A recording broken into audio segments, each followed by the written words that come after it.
Here's your word for the day from Calvary in Lake Havasu. Visit us on the web at calvaryaz.com. Well, hey there. Thanks for tuning into your word for the day from Calvary. It's good to have you here. My name is Robert.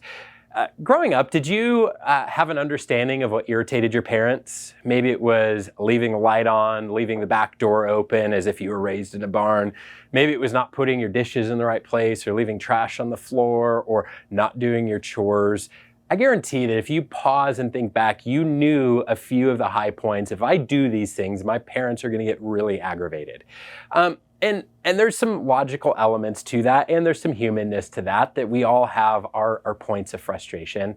But as we look at the life of Jesus, we see that there were some of those same touch points where there were things that caused deep frustration and concern for him. And we see that in Mark chapter 9, verse 42. I'm going to read this, and a passage that maybe finds Jesus in a situation and a tone that we're not accustomed to.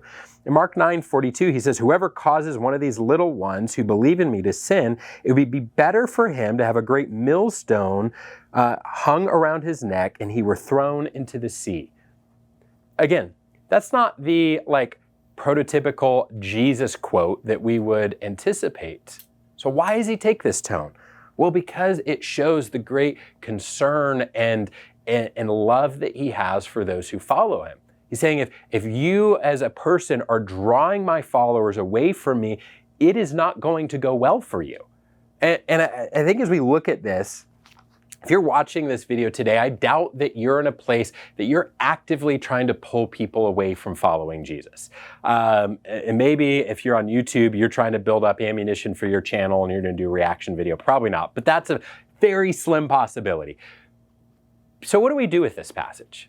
Well, I think that we need to pause and realize that what Jesus is telling us there is how important it is to be people who point others to him and not to other things. And so as we're having conversations, as we're living life with people, as we're encouraging people and giving them advice and guidance, we need to be very intentional that we're pointing them to Jesus. We're not pointing them to follow their heart or what feels right. We're not telling them to pursue success or ambition in their business or career in exchange for following God.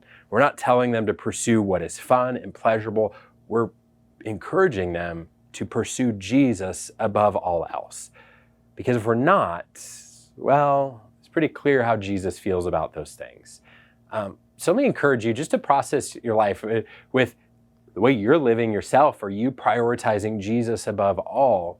With how you view the world and how you give advice and guidance, are you prioritizing faith in Jesus above all the material things here on earth? Because Jesus has that as his priority. It makes it pretty clear in this passage that it needs to be our priority as well. Have a good day, Calvary. We'll see you next time.